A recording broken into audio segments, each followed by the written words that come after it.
Ele saiu sob escolta, mas a pergunta que ninguém quer calar é: isso é realmente necessário? Quando vemos um ex-presidente deixando a custódia policial para ir ao hospital, cercado por agentes, a mente dispara em contradições. Precisa mesmo de escolta? Ou essa proteção só existe porque estamos falando de alguém que já ocupou o cargo mais alto do país e que, para muitos, ainda pode voltar a ocupá-lo? A notícia não foi revelada de uma vez, ela veio em camadas. Primeiro, a movimentação discreta no início da manhã. Depois, a confirmação de que Jair Bolsonaro deixou a superintendência da Polícia Federal rumo ao hospital DF Star. Nada foi aleatório. Horário, trajeto, vigilância permanente. Cada detalhe parece calculado para evitar riscos. Mas riscos de que exatamente? De fuga? De reação popular? Ou do peso simbólico que carrega um ex-presidente e oficial de alto escalão, mesmo atrás das grades? Quando se trata desse nível de poder, as regras mudam. A escolta discreta, determinada pelo STF, levanta mais perguntas do que respostas e prende atenção porque toca num ponto sensível. Até onde vai a condição de ex quando o cargo já foi o mais poderoso da República? No segundo parágrafo, a história ganha profundidade e provoca reflexão. Durante a internação, vigilância constante, agentes na porta, áreas internas e externas monitoradas, celulares proibidos. Tudo sob decisão judicial. A cirurgia é descrita como eletiva, sem urgência extrema, mas necessária. E é aqui que a curiosidade se transforma em comparação histórica. Esse episódio faz lembrar José do Egito, preso, esquecido, desacreditado, até que, de repente, a mesma estrutura que manteve cativo o levou a um dos maiores cargos políticos do Egito. Coincidência? Ou a história gosta de testar o tempo antes de revelar seus desfechos? Não se trata de direita ou esquerda, trata-se de ciclo de poder, quedas e possíveis retornos. Bolsonaro permanece preso, condenado, com pedidos negados e justificativas que envolvem risco de fuga. Ainda assim, cada passo fora da cela reacende debates, narrativas e expectativas. E talvez seja exatamente por isso que essa notícia prende tanto. Ela não termina no hospital, nem na cirurgia. Ela deixa uma pergunta no ar.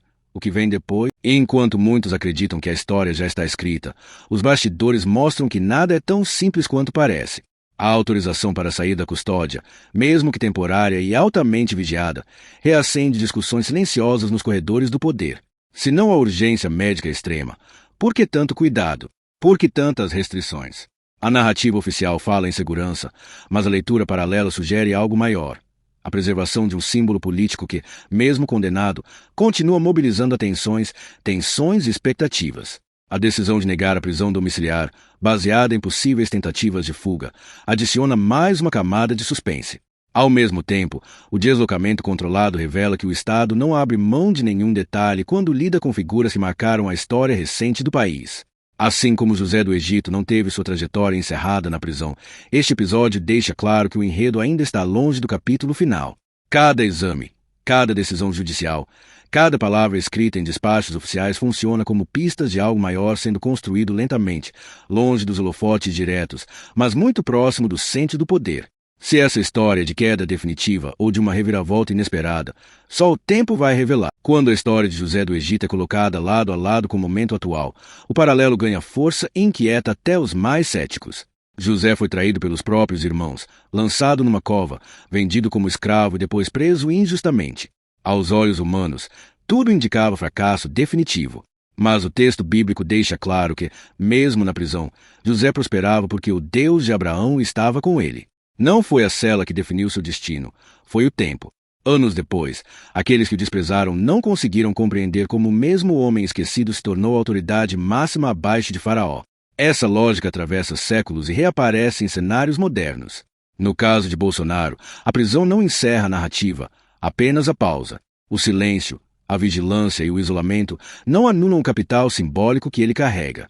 A ideia de que Deus age fora do cronograma humano explica por que adversários, no momento certo, não entendem a origem da virada.